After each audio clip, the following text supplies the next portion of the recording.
this Beauty and the Beast review is going to be kind of different than most reviews you see on YouTube. I'm just going to go over a few things really quick. I don't want to take up too much of everyone's time. The movie comes out in from the time this video is released, the movie will be out in about a week and a half. But I kind of want to go over the cast, the visuals, the music, the three big things we were hoping for from Beauty and the Beast. So let's start with the cast. Let's start with Emma Watson as Belle. Emma Watson plays a great Belle. There was a lot of people who had their concerns with the trailers and her not smiling enough.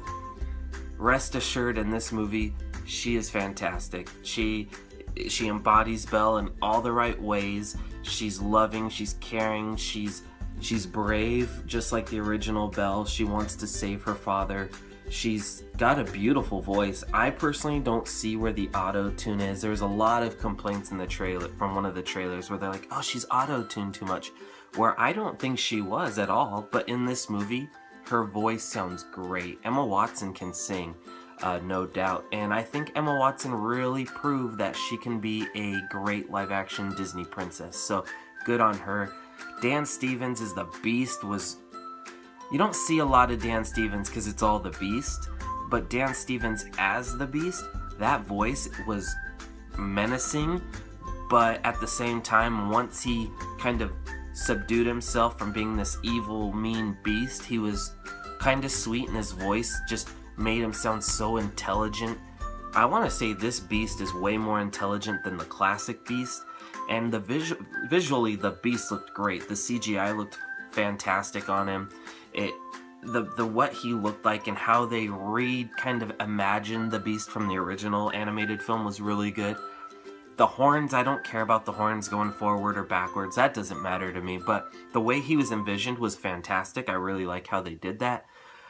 To do the whole characters in the castle in a whole, my biggest concern going into the movie was Lumiere, Ewan McGregor, and the only reason why was because he did all these interviews where he's just like, I had to re-record lines because I sounded more Mexican than French, so that kind of scared me going in, because if Ewan McGregor's had concerns, what does that mean for me as a movie fan? And let me tell you, Ewan McGregor as Lumiere ended up being my favorite character in the whole movie.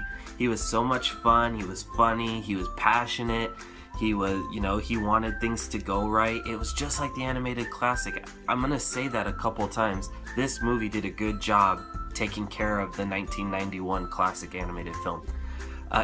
Ian McKellen as Cogsworth was awesome. He did it pretty well. I thought Mrs. Potts, Emma Thompson, I thought she did fantastic in the movie. She did the classic Beauty and the Beast song that was done by Angela Lansbury, and she nailed it. And that scene was so magical, and the dress looked beautiful. The dress looked so much more beautiful on the big screen than it did in the trailers. And I think you guys will be happy with the way the dress looks, because the dress was one of everyone's biggest concerns going into it. But it looks dazzling. The Beauty and the Beast sequence teared me up a little, because that's a magical scene, and I think they did a really good job doing it. Let's move over to the Josh Gad and Luke Evans as Gaston and LeFou. They probably steal the movie. Even though they're the bad guys, they steal the movie. Like, they're funny, they're evil, they have this great connection between each other, and the musical sequences that involve them are so good. There's the tavern scene where they do Gaston, and just the way that whole scene plays out, you could just tell they had so much fun shooting the movie, and the connection was great. And the casting, like, it's perfect casting. LeFou, Josh Gad, who better to play LeFou than Josh Gad?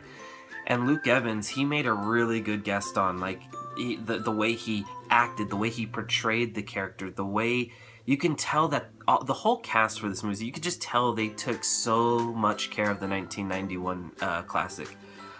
So it was so much fun. Visually, the CGI looked great. I'll let you guys decide whether it's better than Beauty and the Beast or not, but I thought it was fantastic. I thought all the musical sequences were done correctly. The new songs fit into the movie perfectly. There's a couple new songs in the movie, and the way they used it to move the story forward was great. Probably one of my favorite sequences in the whole movie was the Be Our Guest sequence. Once you guys see it, you'll know what I mean. The way they brought that sequence to life visually I don't know how they did it, but it was magnificent. You know, the characters were great. The way the songs were portrayed were amazing. The voices they did were great. I've seen the movie twice already. I don't know if I can nitpick it. It was that good. I had so much fun with this movie. Beauty and the Beast has such a special place in my heart because I'm a Disney fan, and I think they did a really good job.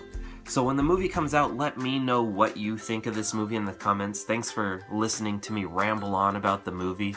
I didn't want to spoil it in any way. I don't think I did.